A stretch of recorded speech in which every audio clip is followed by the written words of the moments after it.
ओम शांति।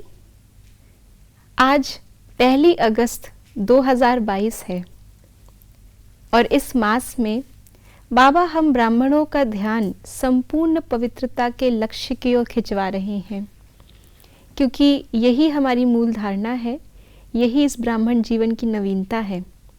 जैसे आज बाबा ने साकार मुरली में हमें कहा कि अपना मुखड़ा हम स्वयं ही दर्पण में देखें, दिल के दर्पण में अपने आप की चेकिंग करें कि कितना पाप का खाता कम किया और कितना पुण्य का खाता बनाया है।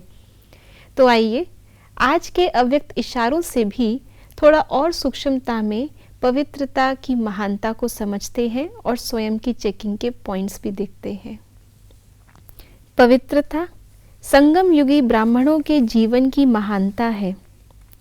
पवित्रता ब्राह्मण जीवन का श्रेष्ठ श्रृंगार है। जैसे स्थूल शरीर में विशेष श्वास चलना आवश्यक है, श्वास नहीं तो जीवन नहीं, ऐसे ब्राह्मण जीवन का श्वास है पवित्रता।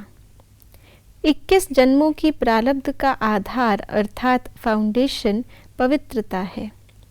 इसलिए संपूर्ण पवित्रता के व्रत को दृढ़ता से पालन करो। तो आज बाबा ने पवित्रता को विशेष 3 बातों में बताया है। सबसे पहले बाबा ने कहा कि ये महानता ही हमारे इस जीवन का विशेष और श्रेष्ठ श्रृंगार है। दूसरा बाबा ने कहा कि पवित्रता ही 21 जन्मों की प्रारब्ध का आधार अर्थात फाउंडेशन है।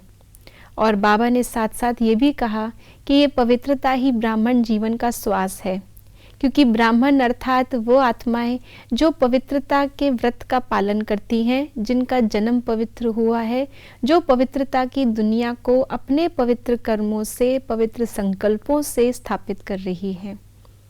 इस समय हमारे नयन, हमारा मुख, सर्व हमारी कर्मेंद्रियां जो कि आत्मा का श्रृंगार है, आत्मा की ड्रेस है, इस ड्रेस को श्रृंगारने का आधार भी पवित्रता है। और हमने जो पवित्रता का ये मार्ग अपनाया है, सोच समझकर अपने 21 जन्मों को आगे ध्यान में रखते हुए हम उसका फाउंडेशन बना रहे हैं। जैसे आज साकार मुरली में बाबा ने कहा कि सन्यासियों को भी सरकार ने बीच में लाइसेंस देने का सोचा था, क्योंकि अधिकतर लोग क्या सोचते हैं कि अगर घर से रूठे, घर में कोई प्रॉब्लम आ गई, जिंदगी से हताश हो गए, तो सब कुछ छोड़ छाड़ करके सन्यासी बन जाएं। तो ये पवित्रता जो सन्यास धर्म में अपनाई गई है, वो अल्पकाल की पवित्रता थी। लेकिन हम यहाँ पर दुनिया से रूठ के नहीं, लेकिन उसी दुनिया के बीच में रह कर के कमल फूल समान पवित्र बनने का प्रयास कर रहे हैं, पुरुषार्थ कर रहे हैं।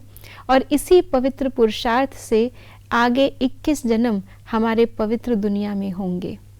तो पवित्रता की इस महानता और अल्पकाल और सदा काल की इस निरंतर की संपूर्ण पवित्रता को समझते हुए आज सारा दिन चेक करेंगे कि कितना मैं श्रृंगारी मूर्त रही, कितना इस ब्राह्मण जीवन में हम रहे और कितने समय हम शूद्र बन गए, अर्थात पवित्रता का श्वास हमारा चलना बंद हो गया और मैंने कहाँ तक अपने भविष्य के लिए पवित्रता का बल इकट्ठा किया है। ओम शांति।